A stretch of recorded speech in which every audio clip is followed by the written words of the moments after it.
Fine. So in the last class, we have started the unit 2 of software engineering, requirements engineering, the name of the chapter. Now under this, we have seen a small intro part, the requirement engineering, what actually the requirement means, what is the purpose of over here. If you see the glance over here, we have seen in the last class the definition, like here, the definition of a requirement. Just if you satisfy a particular condition, if the condition is satisfied, then you fulfill the requirement. That is one definition. Or else, if any one component, maybe entire system is the condition satisfied, then the requirement is also satisfied. Or maybe any part in the system, maybe a component or maybe some small module or part, if satisfied, then also it is called as a requirement.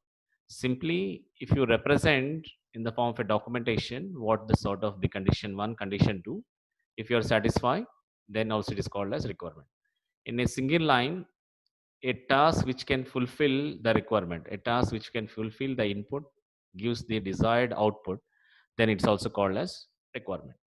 Also, we have seen the different types of software requirements. Under that, the user requirements, system requirements. Again, in the system requirement, there is some sort of categories like system functional requirement, system non-functional requirement, the domain requirements, all sort of stuff. With small example, by taking MHC PMS example, we have seen over there. And we have also seen who are the different roles or the persons involved in user requirement as well as in the system requirement.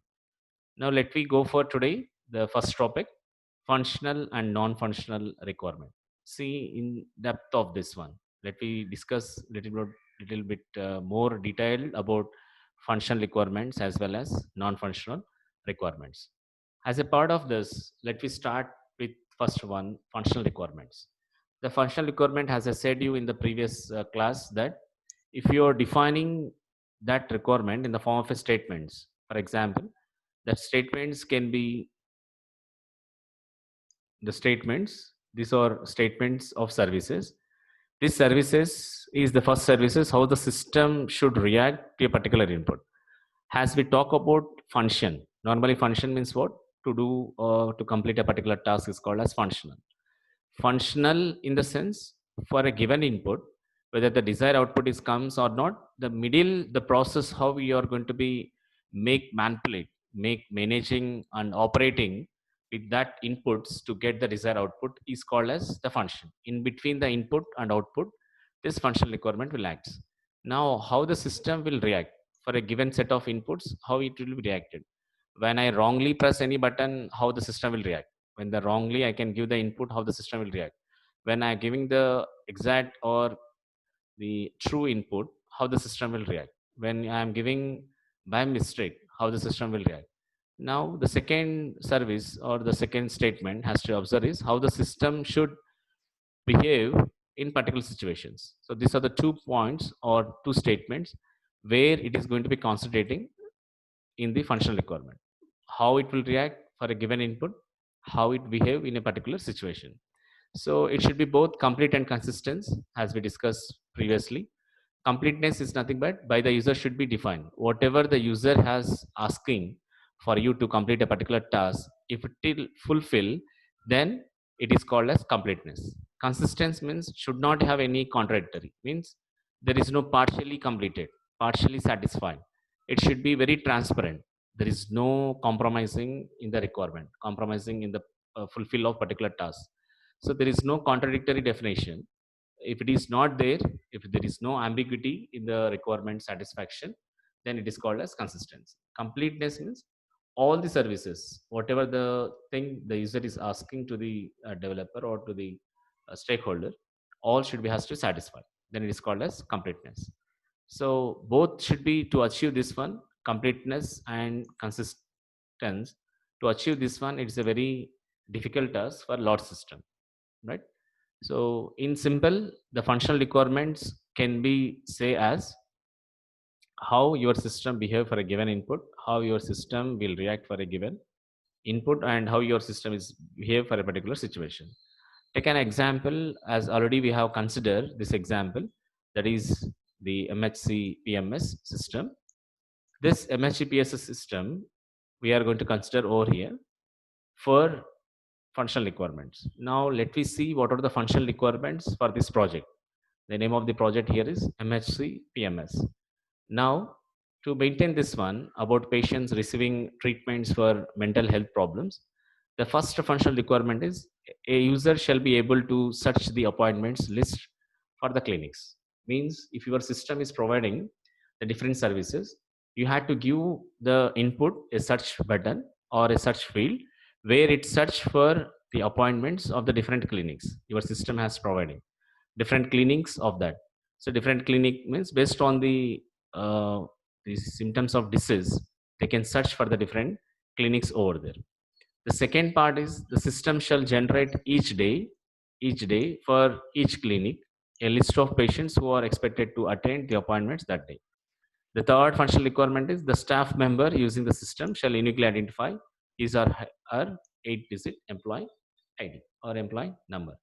8-digit employee number in the sense like you have a 10 number digit of roll number, here also 8-digit number. So these are the some of the functionalities that can be provided in MHC PMS system. That is a project. So searching is one, generating of report is another, and giving a unique ID for each staff member having a 8-digit number is another functionality of that particular project. So in the same fashion, you please apply for your respective project which you have done for week 1, apply for that as well. Coming to the second part of the concept is NFR, where NFR stands for non-functional requirement. Now here, when you talk about non-functional requirement, it deals with constraints. Till now, in the functional requirement, will deals with the functionalities, means services that are going to providing by a particular project or a particular system. Now, under which conditions, under which constraints, it will be satisfy this service. It will satisfy for that. That will talk in NFR. So simply NFR deals with the constraints or conditions where it applicable. Now, what are the different types of constraints or conditions it is going to be concentrating is the first is time constraints. Under what timings it has to be completed that particular request or particular service. Maybe if your request for a transaction, for example, or when you are searching for MHC, the system itself, PMS system, you're searching for an appointment for a particular clinic. Now, when you are entering a query, within how much time the response has to come? There is a time constraint within the 3 seconds or 2 seconds or 2 milliseconds or 10 milliseconds. How much of time it has to complete that service? Service giving a service means giving a fast service. If you are giving for a 10 days of service, it is a waste of the customer will not satisfy. So very fast track, you have to provide the services. The second constraint is the constraint on the development process. Now how much of time in fulfill it will complete that, how much of time to complete this constraints in the development process. Now constraints on the development process is nothing but the minimum requirement, how the configurations of your system should required, how for what type of system it will be run, all such type of development constraints is the second one. The third constraint is imposed by standards, means it has to follow some standard rules to fulfill that particular thing, right? So such type of constraints when it deals, it comes under NFR, where NFR stands for non-functional requirements. Now types of NFRs. So already we have discussed in the last class that different types of NFRs we are having. Under that, in a specific way, when you deals with product requirements, product means which can be a logical way or a physical thing, that a product. Here the product will be using maybe a software, that product may be a which is integrating in a manufacturing mechanical part, or which can our software can be embedded in any electronic devices, that also all comes under product. So a product may be a software, a product may be which is embedded in a particular electronic device or embedded in a mechanical or manufacturing physical things. So coming to the first one is the product requirements, specify the product behavior. Product behavior, how you can be measure the product behavior means we can measure with the help of the first is usability, the second one efficiency, third one reliability, fourth one portability. Coming to the usability. Now usability is how good, which type of users and can be used for that one. If you have your own mobile, and if you are operating and if you are maintaining that mobile, you can within a long period of time it can be manageable, because whenever the charger is there for the charging is over, or any recharges or any maintenance or cleanness of your mobile, everything will take care of. So based on that, it is a possibility which can give some sort of the more lifelong over there. If the same mobile can be used by other parties which is not their own property, then the usage and use of the things is very different. Efficiency, based on the usability, the efficiency also depends. And reliable, how good, how strong, how many number of days it will be supportable. Portable is nothing but for any type of system. Java is a portable language, means for any type of operating system, maybe Mac OS or Linux or Windows, for any type of operating system, this is portable. Such type of four LETs, if you are observe the LETs: usability, LET; efficiency, reliability, LET; portability, LET. These four things will comes under product requirements: usability, efficiency, reliability, portability. Second category of non-functional requirement is organizational. Organizational requirement is nothing but like companies or like colleges. They derive the policies and procedures. So to fulfill anything, the policies has to define. So what is the policy to join in an engineering college? The policies is, first of all, you need to be qualified in +1, +2, and or intermediate. After that, there is will be an entrance examination, and after that, based on the seat, you can allocate it from the convener quota. There will be get, and those who are eligible, they can come and join in the convener quota. That is the policy and procedure for that. In the same fashion, the procedures and policies will be there in the organizational requirement. Like in this one, when we had to be deliver the project, and in which type of things we can be implement this one, what are the standard procedures we need to follow. Because if you not make some precautions when you are delivering the product to the market, maybe it will be not make some any threat to the customers, threat to the society, or may not indirectly or directly, it should not be affected to the human health of these people who are living in the society. Such type of all standard procedures, policies will be defined in organizational requirements. Like when we have to be go for the delivery of the product, the implementation under which we can be implemented, how good it will be suitable for that in the society, and what are the standards can we follow over there. The third one, external requirements. Like the name itself talks about external. External requirements derives with the factors from external to the system, like interoperability, ethical, legislative. Interoperability is nothing but when you are going to be adding this your product externally to any device, external way. Now, how good it will be supports to that existing configuration and to your the new configuration for your project, whether it is suitable easily for that one, how good it will be, how good the interoperability will be there.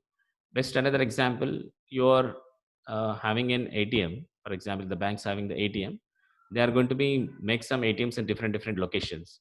In that particular locations, how good it will be supports, whether definitely AC has to be required. Yes, AC has to be required. The AC, whether it is supports for that, the maybe more number of transactions will be there. If one machine is there, one AC is enough. If it is more than, like for deposit machine, another two transactions, or another passbook making, printing, all such type of machines, more and more number of machines, how good the different ACs will be supports. Interoperability deals with when you are integrating this to the system. That system is the only your project is the part of the system. The rest of the things has to be depends on that. Now ATM is only your part. The rest of that other is the power, the environment, the place, the ACs, everything is the other people. When all together, if you don't have any problem, then the services can be fulfilled. If any problem comes with the external party, maybe from the AC or from the environment or from the power, then that type of problems will called as interoperability. So it is going to be coming as external. Inter means what? It's coming as external, outside. Ethical and legislative, all such type of requirements will comes under external requirements. Clear?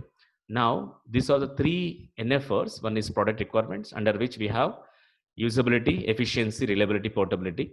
Under the organizational requirement, we have delivery, implementation, standard. Under external requirements, we have interoperability, ethical, legislative. If you see overall the figure for NFR, non-functional requirements, as I said you, we are going to dividing into three parts here. We are going to dividing into three parts over here. The first is product, the second one organizational, the third one external. So whatever we are discussed, just all under the product, what are the comes under? Usability, this is 1.1. Next efficiency 1.2. Next reliability 1.3. Next portability 1.4. And under organizational we have deliverable, that is delivery 2.1, implementation 2.2, standards 2.3. Under external we have again 3, that is 3.1 interoperability, 3.2 ethical, and 3.3 legislative. And if you see, the efficiency can be calculated with the performance 2.1.2.1 and also with the help of space 1.2.2. So efficiency, not only we can measure directly, we can take the help of performance, like how good it is responding for your request, and how fast this service is providing, and how the spaces is going to be allocating, how good your program is running, as well as the space. And legislative requirement, again it is deals with the privacy, this is 3.3.1, and safety 3.3.2. so like this you can draw a overall picture which can be suitable for this one. Okay, so whatever we have theoretically talks about in a graphical representation, it is represented here. And if you take one example, the same example of we have MHC PMS, that is mental health care patient management system.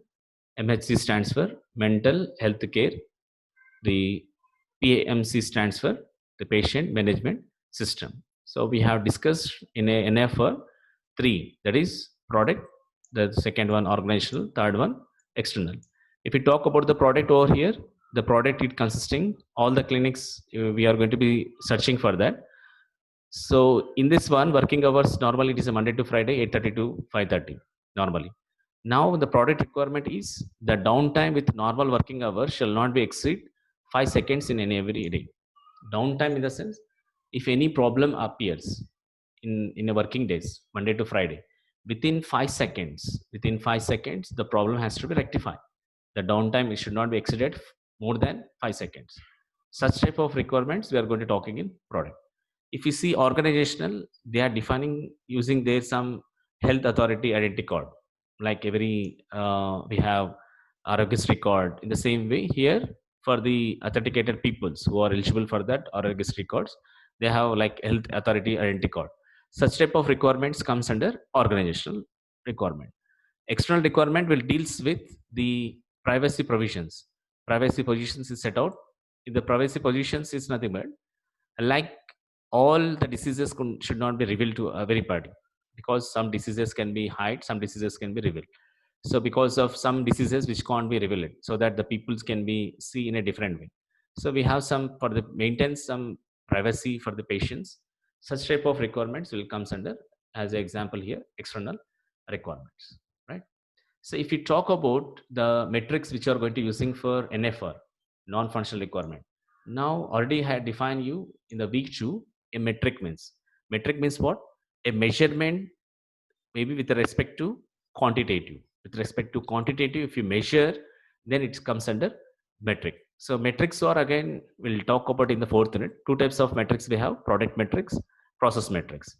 But as part of here, how NFR, non-functional requirements, are going to be measuring or making some metrics is: first metric is the speed, second the size, third use of use, reliability, robustness, portability.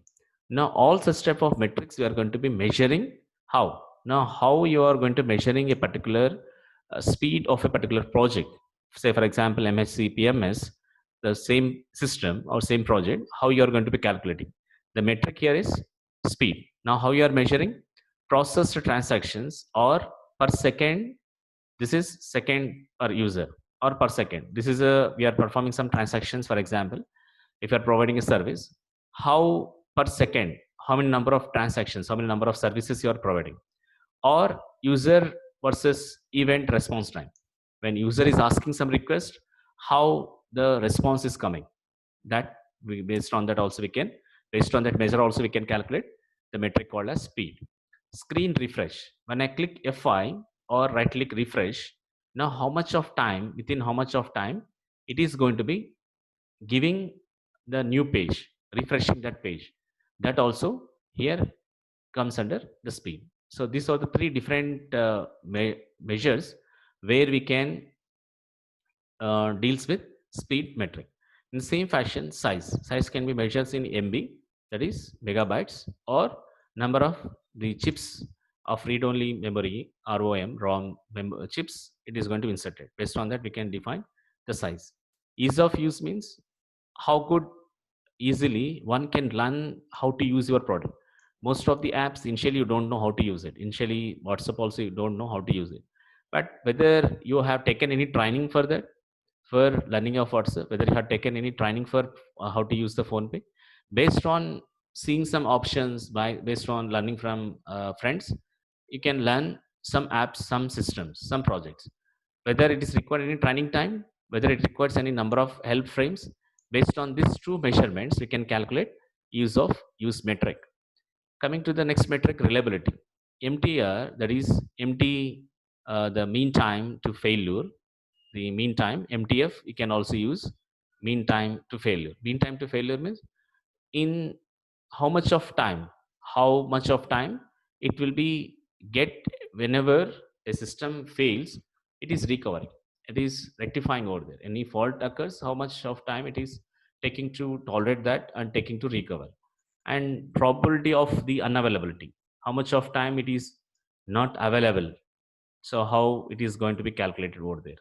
Rate of failure occurrence, so frequently for every year the repairs, or every year the system is failing, or for every month is failing, what is the rate of frequency occurrences every month or every week or every year, how it is failing, and how much of time it is going to be available, this system. Based on these four measures, we can calculate a metric called as reliability. And coming to the robustness, the name itself talks about robust means strong. So time to restart after failure, how much it is taking your system to restart for that. Percentage of events causing failures, probability of data corruption on failure. So all these three measurements will be used to calculate the robustness factor, right? And the next is portable. The name itself, portability for any system. Target dependent system, the number of target systems. Percentage of target dependent system. Dependent means only for suitable applications, it is going to be for what is the percentage. Number of target system, for any number of systems, it is going to be making portable. It is going to easily adoptable for that. All such type of things will be talks about in the metrics of NFR. So speed, size, ease of use, reliability, robustness, portability, all these are the metrics and respective measurements over there.